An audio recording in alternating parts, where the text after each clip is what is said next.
Krishna Sharanam Mama. Shri Krishna Sharanam Mama.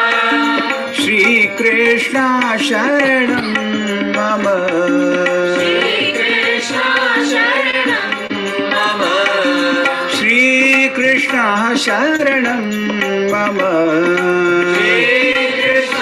Sharanam Mama. Shri Krishna Sharanam Mama. Shri Krishna Sharanam Mama. Shri Krishna Sharanam Mama. Shri Krishna Sharanam Mama. Shri Krishna Sharanam Mama. Shri Krishna Sharanam Mama.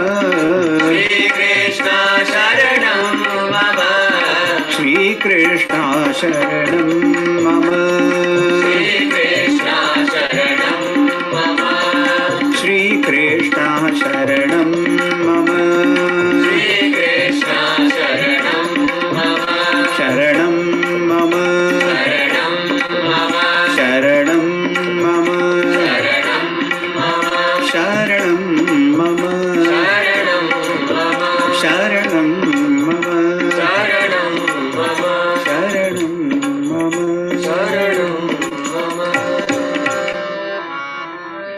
बोलिए श्री कृष्णचंद्र भगवान की जय। सद्गुरुनाथ महाराज की जय।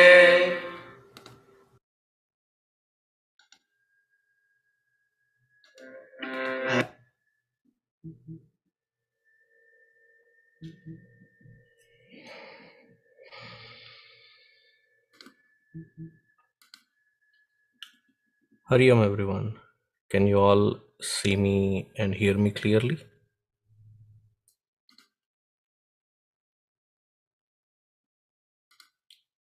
Just give me 1 second. Yeah. Okay.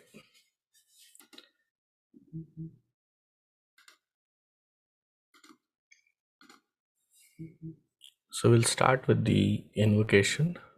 Go through the shlokas 37 and 38, I think. So Hari Chaitanya will lead and we will repeat that particular shloka. And after that, Brahmacharini Divya will give her perspective of it. Then Hari Chaitanya will give his perspective and I will summarize it at the end. So we will begin with the invocation. So let us start.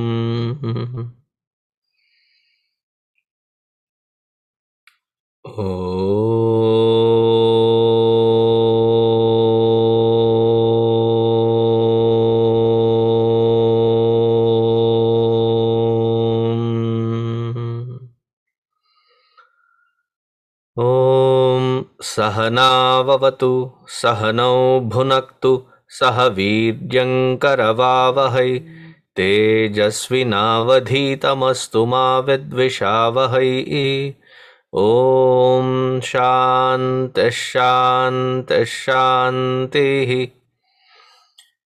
गुरुर्ब्रह्मा गुरुर्विष्णुः गुरुर्देवो महेश्वरः गुरुरेव परं ब्रह्मा तस्मै श्री गुरवे नमः।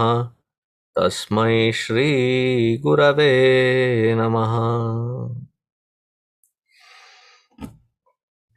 Let me bring in Hari Chaitanya. Hari Om Hari. तपोभिक्षीणपापानां शान्तानां वीतरागिणां मुमुक्षूणामपेक्ष्योऽयम् आत्मबोधो विधीयते. 37. एवं निरन्तराभ्यस्ता एवं निरन्तराभ्यस्ता ब्रह्मैवास्मीति वासना ब्रह्मैवास्मीति वासना हरत्यविद्याविक्षेपान् हरत्यविद्याविक्षेपान् रोगानिव रसायनम् यो रोगानिवरसायनम् विविक्तदेश आसीनः विविक्तदेश आसीनः विरागो विजितेन्द्रियः विरागो विजितेन्द्रियः भावयेदेकमात्मानम् भावयेदेक आत्मानम् तमनन्तामनन्यधीः. तमनन्तामनन्यधीः. So let's put Divya on the spotlight.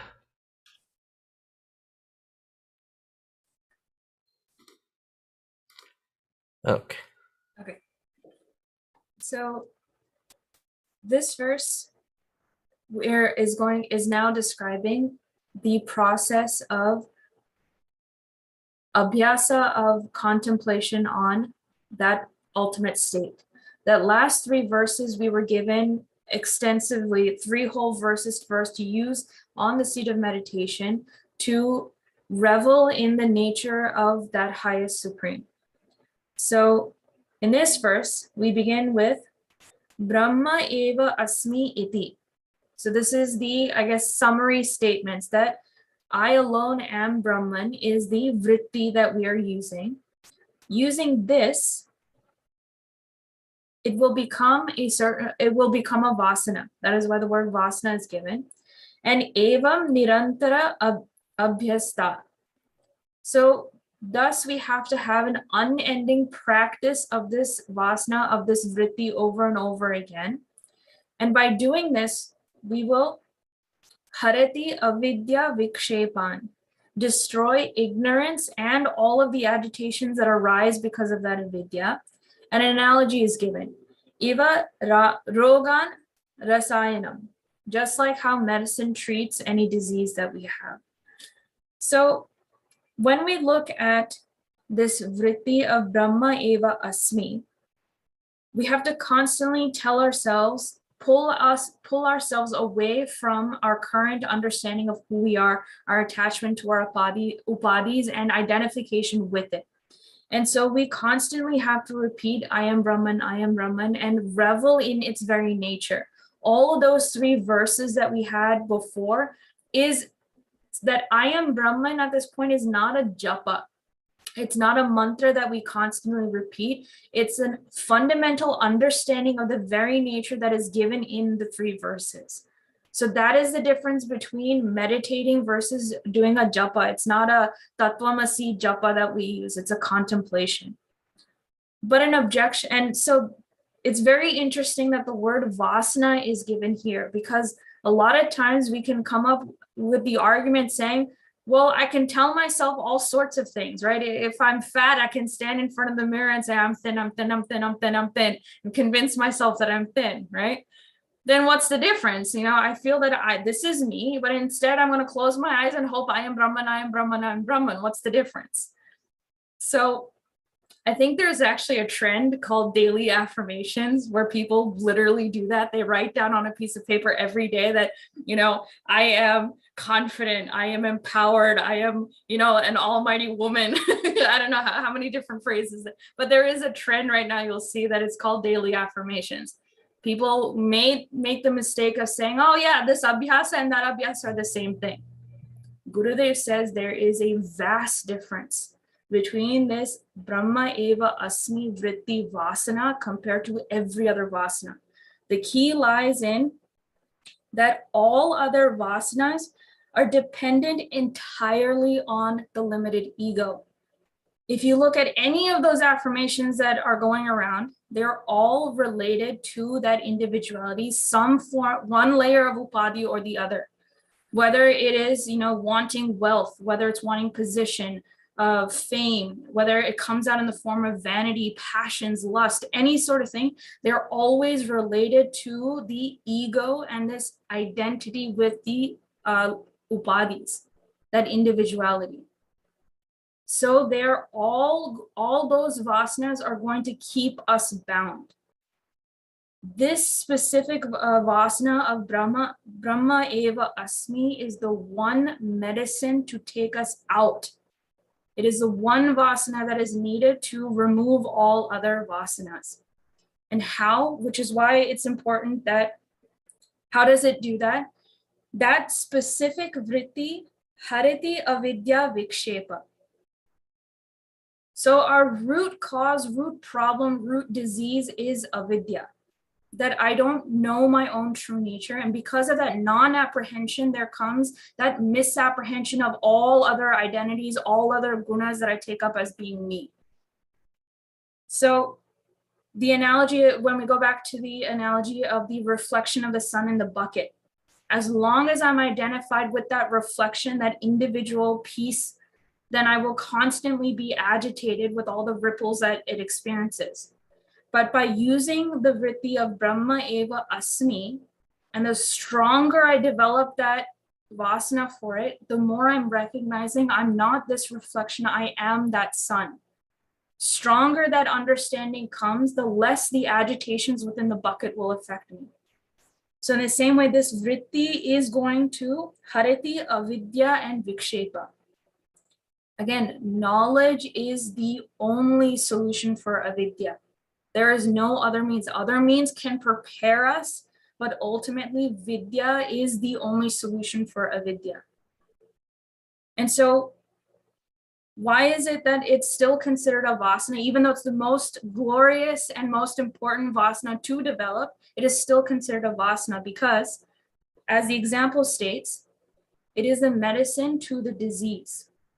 When I'm sick, and Gurudev says, don't think about allopathy medicine, that will keep you bound in the cycle of side effects, right? And keep you in the medical system. We're specifically thinking of Ayurvedic medicine, rasāyanam, that once it enters the body, it goes to the root cause of the disease and eliminates that.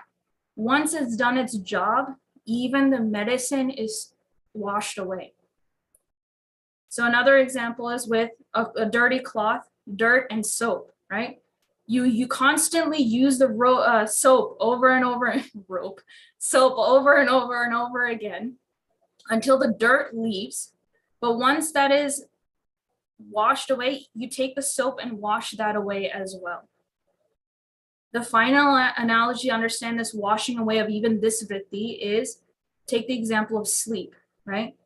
Right before you go to sleep, you're thinking about what great sleep would feel like, how peaceful I would be, The more you think on the nature of sleep, eventually you'll slip into sleep. Do you even hold on to the thought, I am sleep, I am sleep, I am sleep? No. You become one with the sleep, right?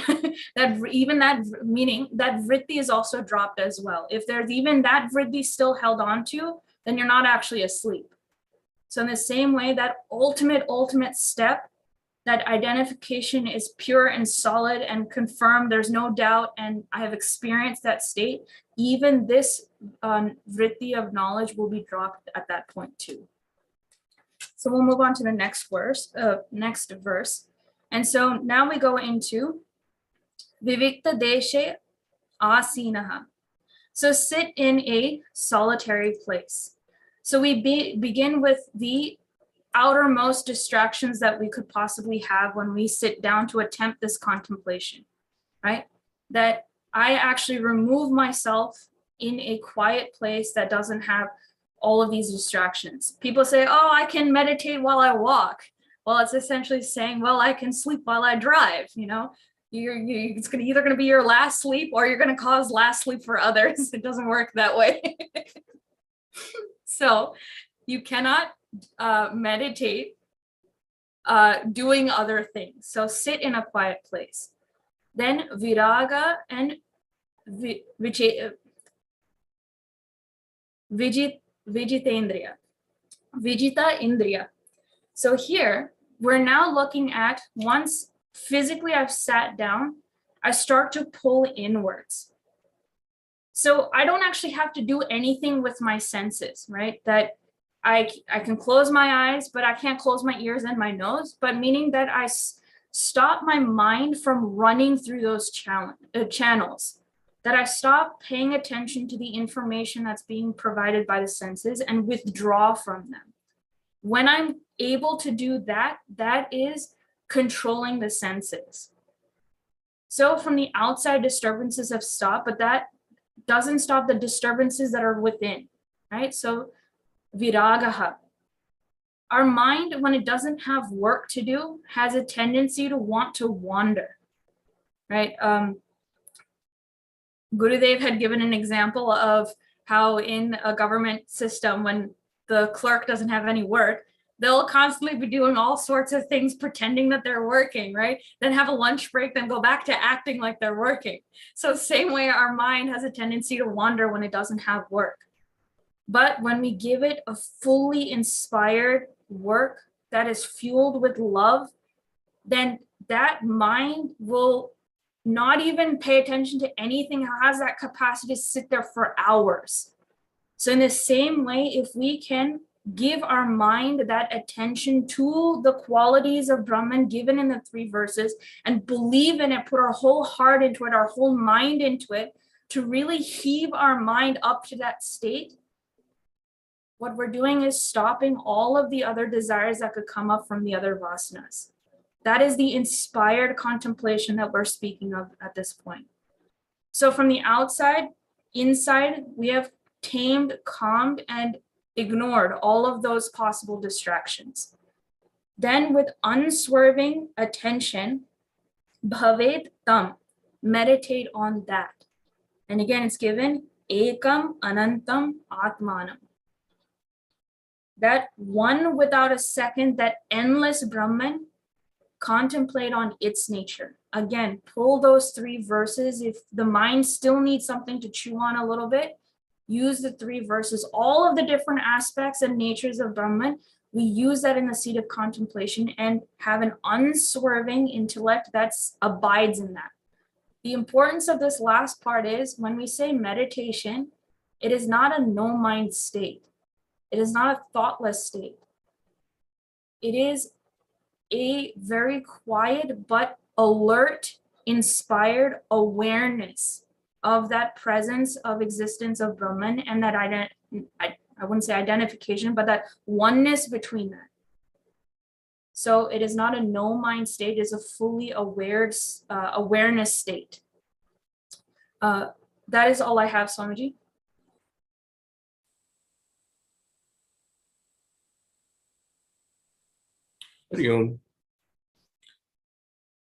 If I were to be an Uttama Adhikari, the last shloka would have been enough, because the knowledge has been given there. What the qualifications are for this knowledge has been clearly laid out before. Any kind of logic needed to support the assertions have been given. If I were an Uttama Adhikari, the last shloka is enough.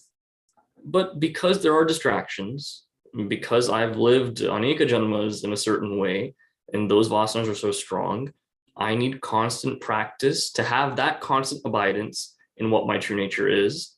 Therefore, the rest of the text is there. And this makes up almost half the text now, after all the siddhantas have been laid out. So it's very important. So starting out with this assertion that has to come, Brahma eva asmi. I am Brahman. There is no doubt. There is no chance for me to think I can be anything else. That's that conclusion to come to, that is my true nature. But we find that that's not the case. Even after properly doing Shravanam, where it's been understood doubtlessly, these lingering tendencies still keep me from abiding in that. Now, what's the very reason that keeps one from abiding in this knowledge in the first place? There can be several. One can be that there are apparently contradictory texts. This sadhaka is ardently trying to do Shravanam, but even within the Indian philosophical realm, there's 6 main darshanas that are there, 6 main darshanas in that Vedic realm. So there's radically different ideas on what mukti is, what the sadhya is to get there, the different sadhanas. All of this is very, very different. So apparently contradictory texts. And what to talk nowadays when there are so many texts in the name of spirituality that don't even go by what the Vedas say, that have no basis in what Sanatana Dharma is, but still say words like consciousness, liberation, all these different buzzwords. It does get heavy. Then there's the doubt about the possibility of even having this knowledge existing. That yes, all the books say this, but at a certain point, is it even there?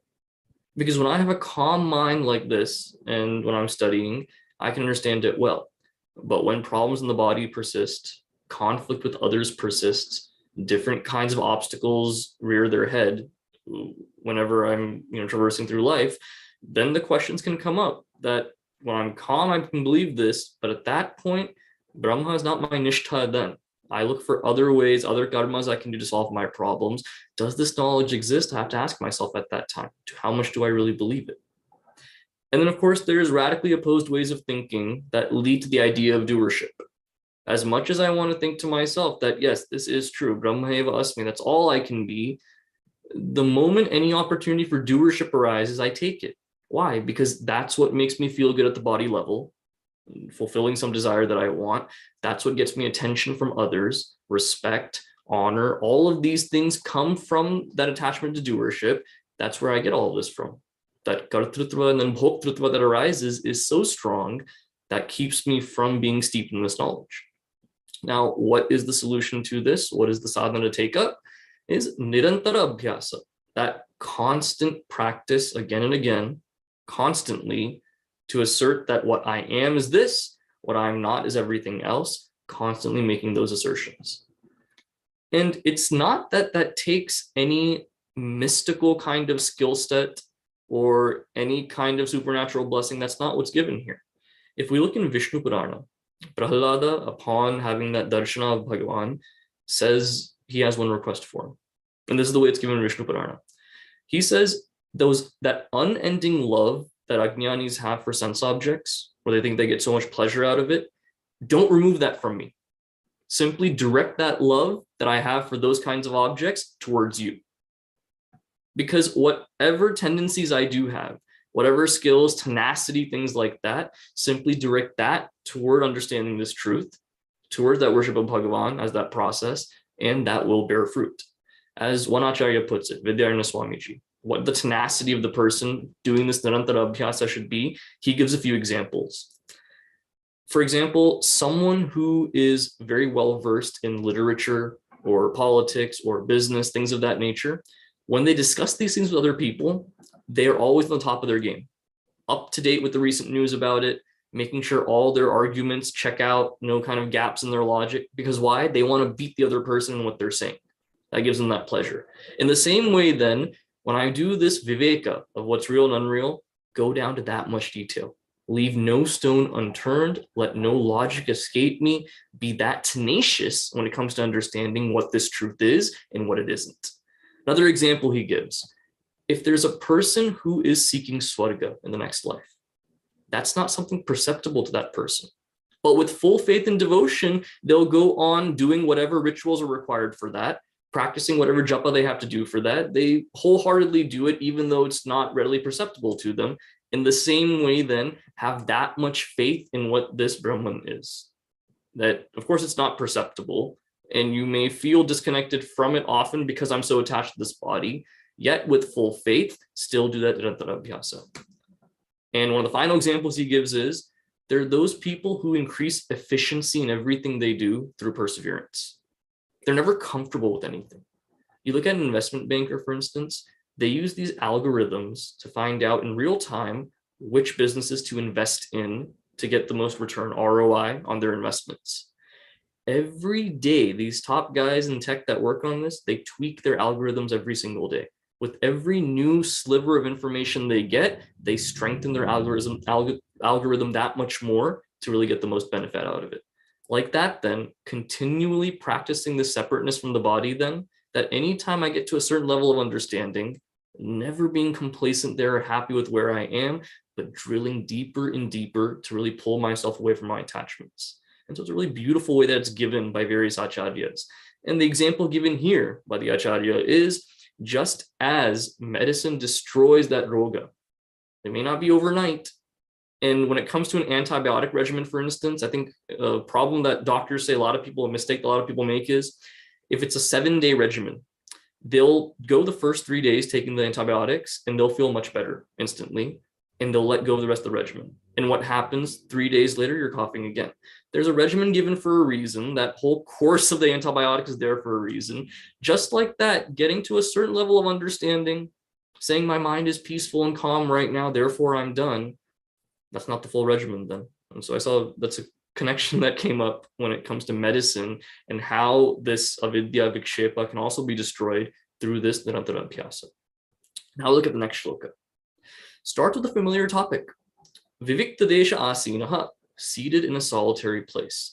If we look back at our most recent text we studied in this group, sadhana panchaka, ekante sukhamasyatam, that find that pleasure, that comfort, even in solitude.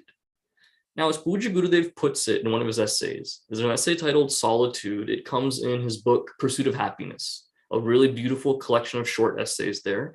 He says, solitude is a test of your religion. Meaning, if your religion is all these practices that you've taken up, the philosophy that you believe in, all of that is meant for the purification of the mind and the ascertainment of this knowledge. To test how pure that mind is, how formidable it is, solitude is that test, where no other thoughts or activities can distract me from looking in the mirror at my own mind. And in the outside world, when I'm interacting, if I don't like what's on TV, I can go talk to someone. If that person bothers me enough, I can go read a book. I have these different avenues for stimuli to come to me. When I'm in solitude, though, this is the loudest thing that's making the most noise, and I can never shut this thing up. That's the biggest challenge of solitude. Therefore, it's that huge test. It forces me to observe my mind. But in that solitude is where the most fruitful abhyasa, nirantarābhyastā, on what my true nature is, that's when it happens. No other distractions to pull me away. And anytime I feel like my mind is wavering, I have that ability to observe why it's happening. I have that space from any other kind of stimuli to really understand what this mind is going through, what those trigger points, what those pain points are, and address them for myself. Then virāgo, vijitendriyaḥ, free from desire, controlling the senses. Again, this goes hand in hand with viviktadeśa āsīno. For that person who is always in the midst of the sense objects, for them, vairagya is seemingly impossible to cultivate. Why? Because everything is on demand there. Which is why it's a common trope of the poor brahmana or the poor sadhaka who doesn't have many materials or objects with them, very few possessions. That's how they live. That leads to great progress in their sadhana. That's given for a reason then. For the person that can't afford fine things in life, vairagya is a bit easier to come by then, because they haven't had a taste of those things and there's no means to get them either. When you're sitting there with a few millions in your bank account, vairagya is much harder to cultivate. Access for material objects, all these things are there, which is why in the midst of all of these things in the world, we find vairagya so hard to come by. Controlling these senses is so hard to do. Therefore, viviktadeśa āsīno. And then finally, bhāvayedekamātmānaṃ. Meditate upon that oneself. Again, semantically, it's given here for a reason that meditate is used as a verb, but it's really approaching that seat of meditation with full understanding, with full purification of mind, with full deliberate purpose that there are these lingering erroneous notions in my mind. That is what is to be eradicated through this nirantarābhyastā, and the meditation seat is approached with that bhava. And then ananyadhīḥ, unswerving attention. That distractions can come up if I let them. Even if I don't let them, distractions still come up there also. Because one interesting thing, when we were starting some sessions on meditation, this was years ago as chicks, Swamiji made one point that really stuck with me. He said, as you try to do this kind of a practice, your mind will rebel. It will try to find distractions. The nature of the mind has been compared to what? A flowing river of thoughts. It's unnatural to tame this mind. It's like trying to break a horse. The mind does not want to be tamed. Therefore, it will rebel. Therefore, it will seek distractions. Therefore, it will try to roam free as much as it can. That challenge comes then in really reining this mind in, first at a physical level, then by finding that solitude, by finding that kind of shanta, prashanta chitta, and then that goes to a subtle level. And then there is fruitful endeavor on that seat of meditation. Then that's all I have. So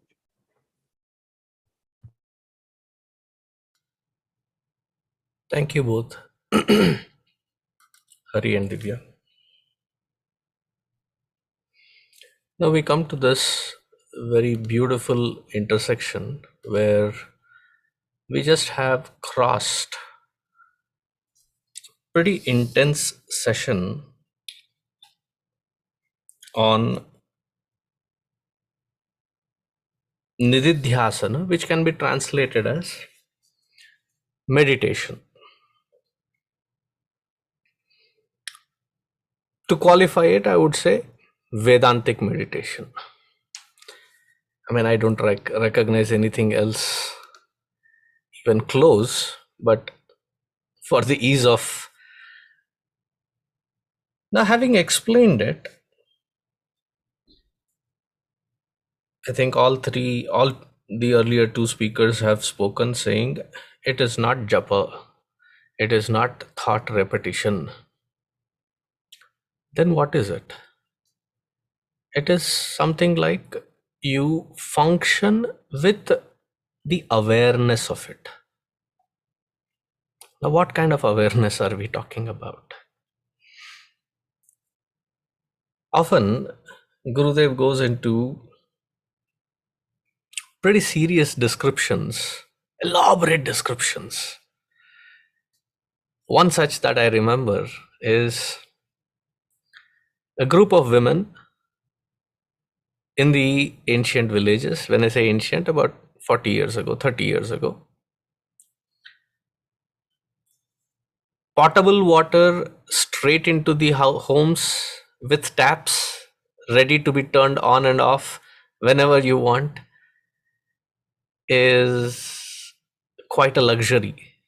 Was not a common thing even in the cities, let alone in the villages. Now, how did women or the village folk get the water? There is a common well, but that common well feeds the water for all other utilities.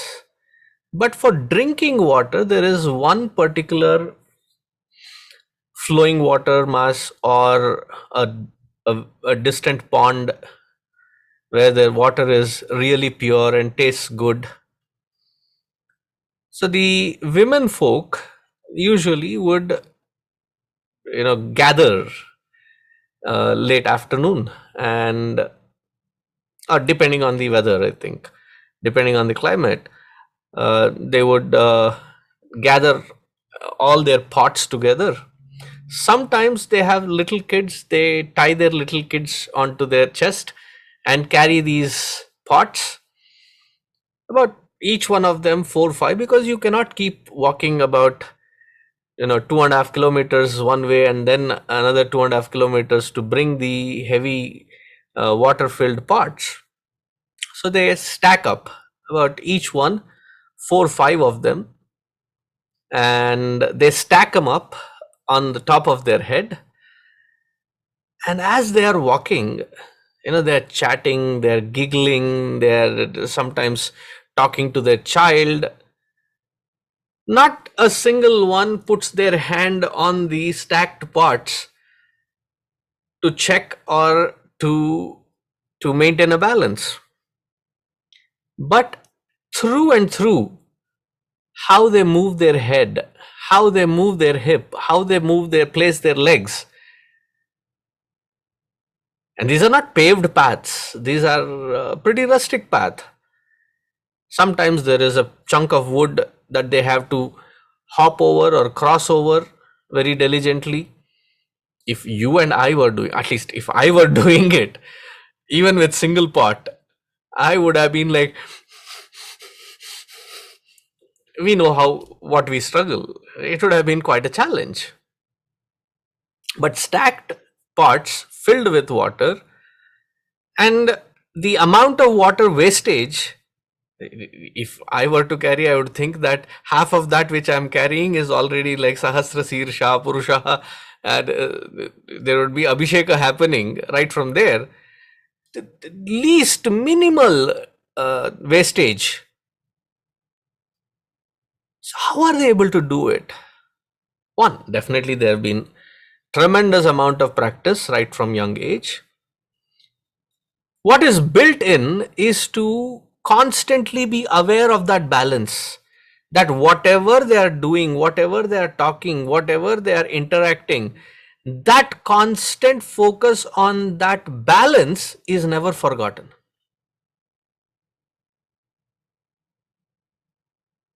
That amount of awarefulness in and through every interaction that I am going through, that I am feeling frustrated because I have something at the physical level.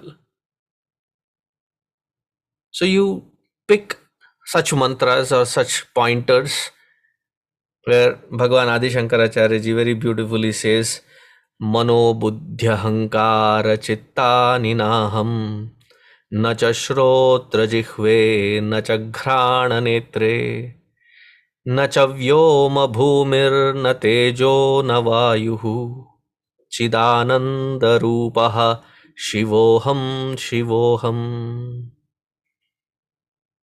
That I am not this body. It is a mere instrument. And if there is something that is disturbing me at that level, what should I be meditating upon? What should I be contemplating upon? Na rupamasya. There is no rupa that can bind this conscious principle, and that which is having a problem is that which has a form. Form is only at that physical level.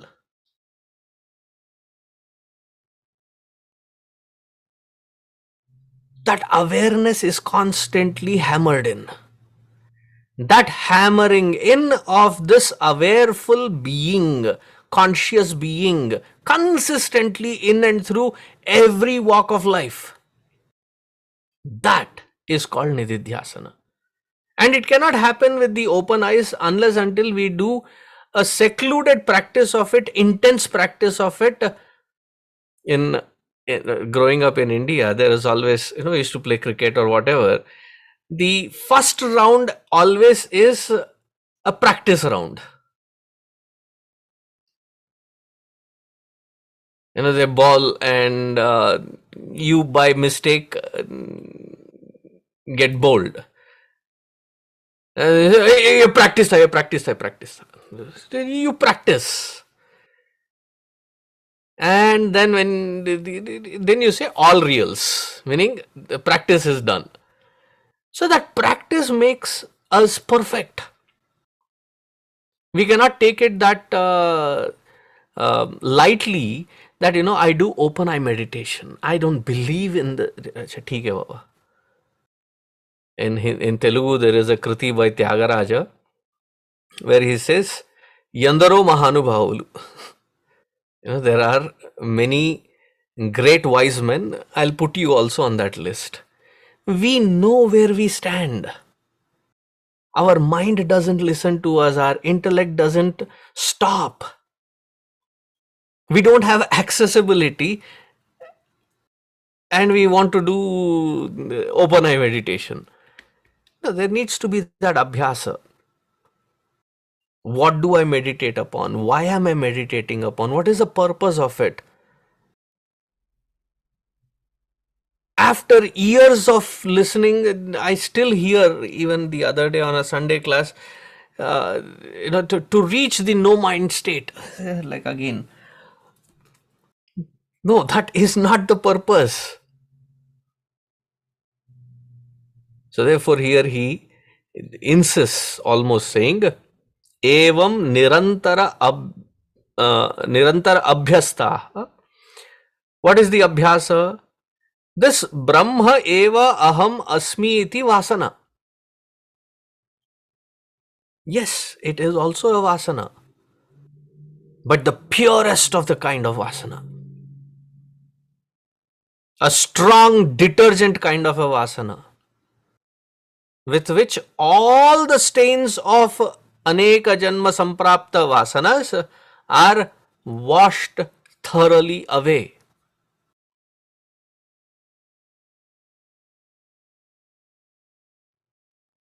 With the japa yoga, with the saguna sakara puja paddhati or dhyana paddhati, all of that is to bring our scattered mind into one place, to gain access into that mind, to bring balance into that mind, to control that mind, where, how not to function, and to be able to channelize at will when I wanted to, what direction I wanted to, how long I wanted to. Once that access is gained through the earlier paths, through the earlier methods mentioned, that student comes to the teacher. Sa gurumeva abhigachet. Such a vairagi goes to the teacher. Samit panihi shrotriyam brahmanishtham.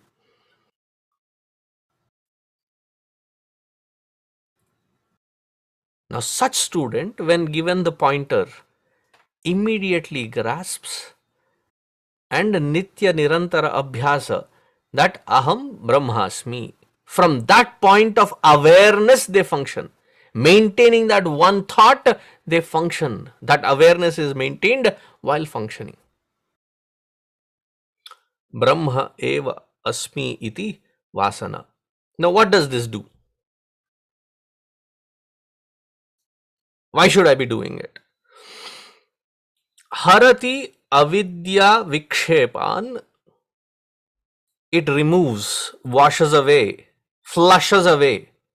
Harati. What does it remove? Avidya-vikṣepān.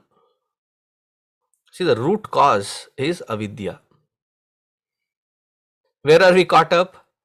Kama and karma. Now, if kama and karma has to be one, we have to calm our minds down.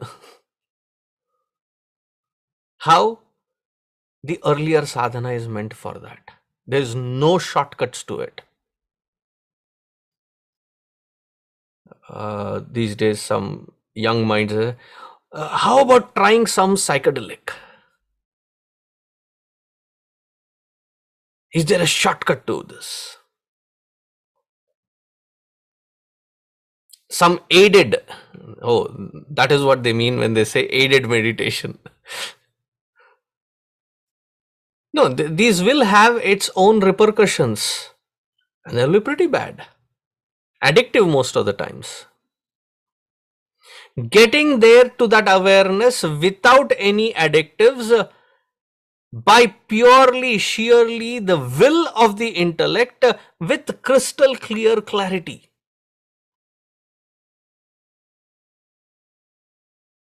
Then the intellect is ironed out. Harati avidya-vikṣepān. How? Rogāniva rasāyanam. Rasāyanam, medication. A combination of various herbs. See, the way Ayurveda works is, it is not trying to take the impact on the symptomatic, but at the root cause. Similarly here, we are not looking at a band-aid job of a very external peripheral kind of a fix, but going to that root cause. That avidya nirmulana has to happen.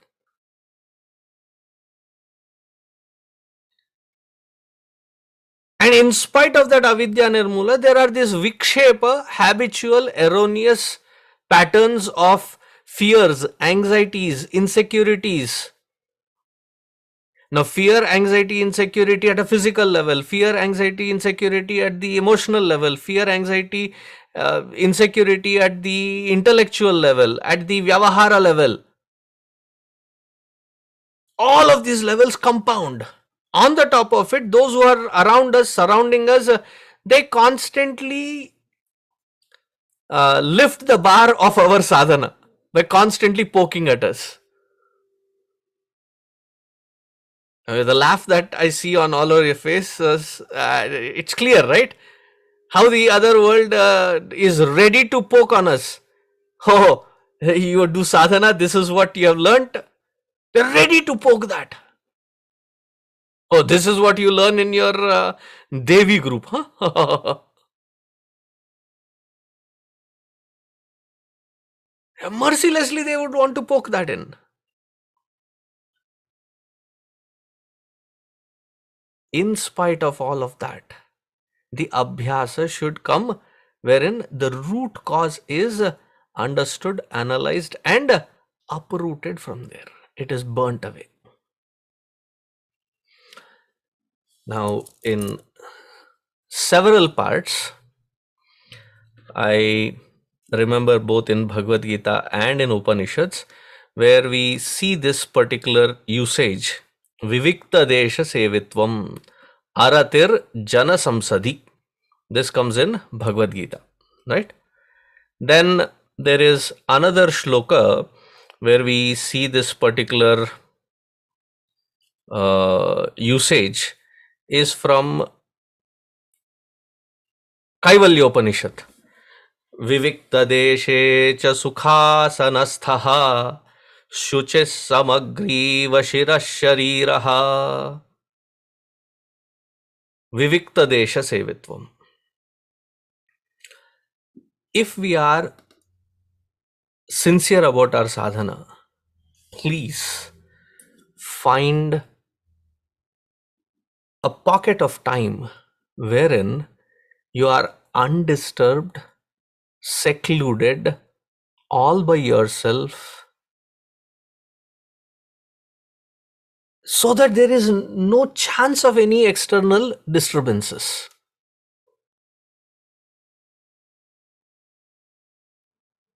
This is one meaning of it. The second meaning of viviktadesha is reach to that spot of independence within, standing where you are free of any support system.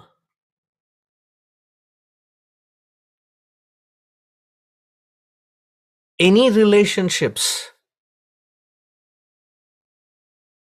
We find that security there. Find that spot wherein you get away from it.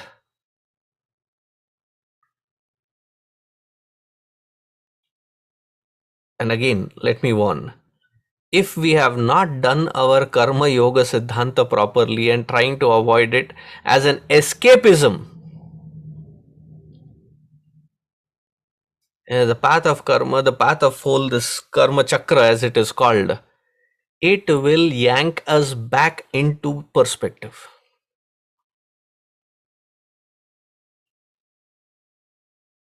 A long time ago, there was this mischief done. I was there as a witness to it. A very mean, bullying kind of a boy did something, and the fellow who was bullied upon, to get back, he undid the shoelace and tied it to the chair. So this fellow got up, wanted to move, but because it was tied down to the chair, he was like pulled back into the chair. Thapa. We may want to get rid and find this escape route, but if our mind is not prepped enough, it will be pulled back, yanked back mercilessly into its place. So do justice to that. Prepare yourself slowly and steadily to come to that point wherein all your responsibilities naturally are done. It's like in the fall season, there is nobody who is appointed to go pluck the leaves of all the trees. The leaves fall by themselves. Similarly, these karmic interferences, they should automatically drop, and you come to a point where you see that there is no pressure of that karmic cycle. But if the karmic cycle is staring at you, demanding you to come back and fulfill that, you better go take care of it. Prepare for it as you are fulfilling the responsibilities. Viviktadeśa āsīnaha virāgaha. Virāgaha is not just the absence, trying to avoid things.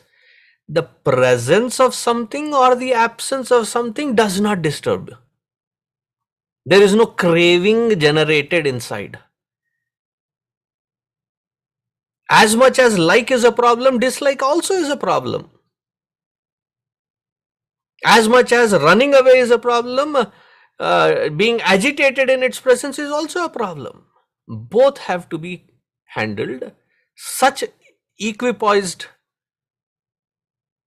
predisposed mind is called vairagya.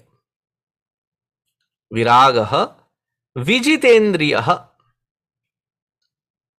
Vijitendriyaḥ, all the organs of perception action. Like the other day, Sunday evening, late in the night, there was a full moon eclipse. So I sent out the message to everyone that is possibly reached out to me, saying what should be done. So I said, it starts at 8:30, ends at morning, middle of the night, early morning, 1:30 a.m. So those 5.5 hours, you sit down, take a shower, sit down in front of the altar and do your japa.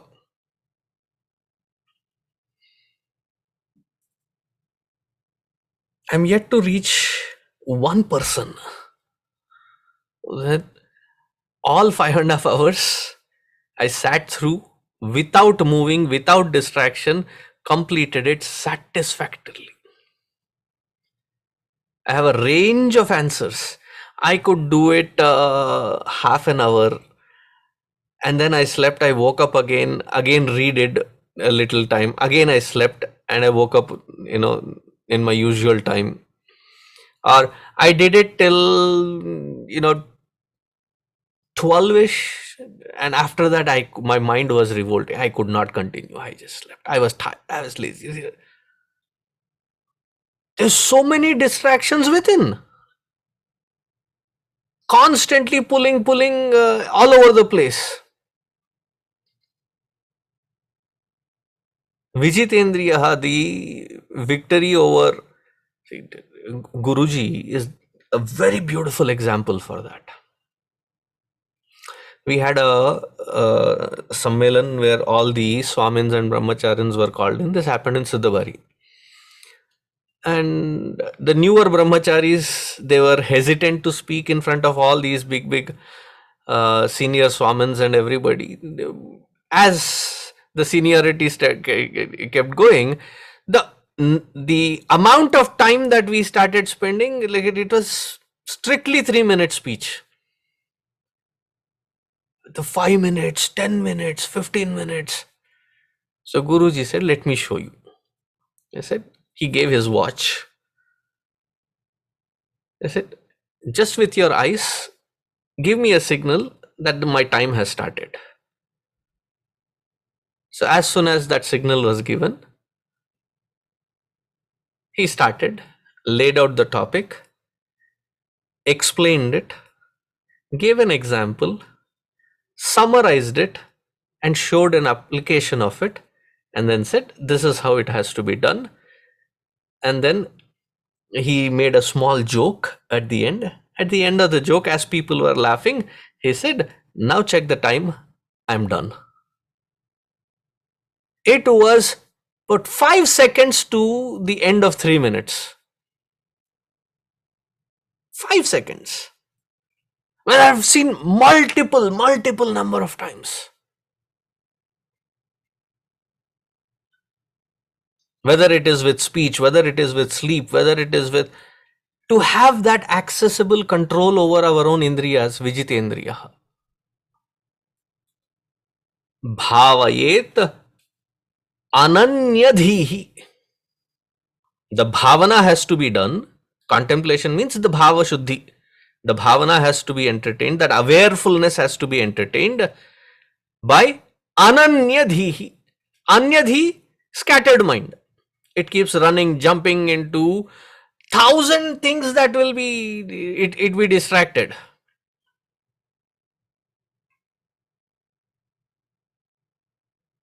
You see the laundry and you pick that laundry, go to the room, and then as you are going to the room, you are climbing up the stairs, you glance through the window, and the plants in your garden are feeling very like famished, and they're almost about to die kind of, so you drop all that, go there, and as you are doing it, you see that there is trash cans that have been kept for disposal. That fellow, so you run there to, for about 2-3 hours you are jumping from one to the other to the other. By the end of the day, when you look back, none of them have been completed because one kept distracting you from the other. That is called anya buddhi. Ananya buddhi, that which refuses to get distracted, like a trained horse.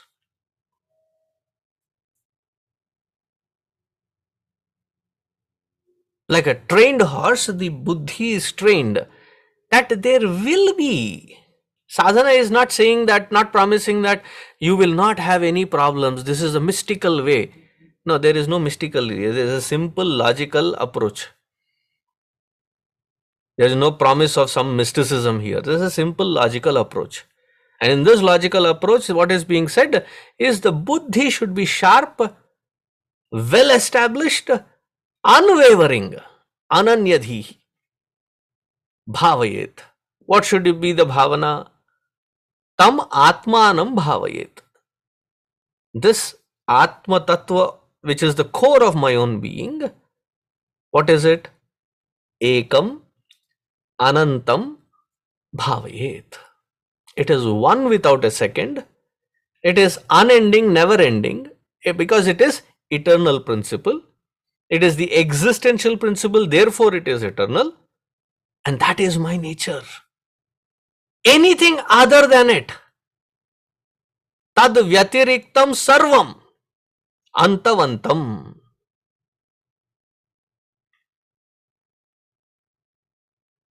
As soon as you can recognize that there is a MFG and a EXP marked,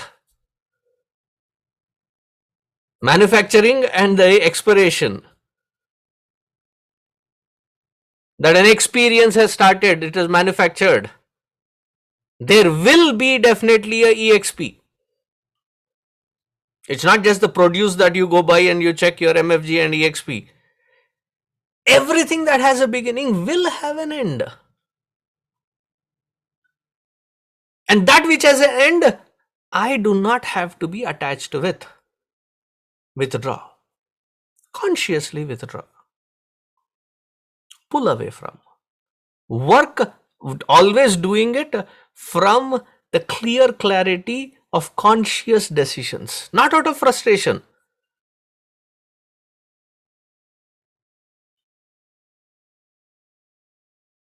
Not out of hopelessness or worthlessness. I know I am good at it, but I am not interested in it.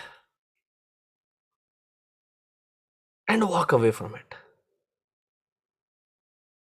This abhyasa has to be nirantara.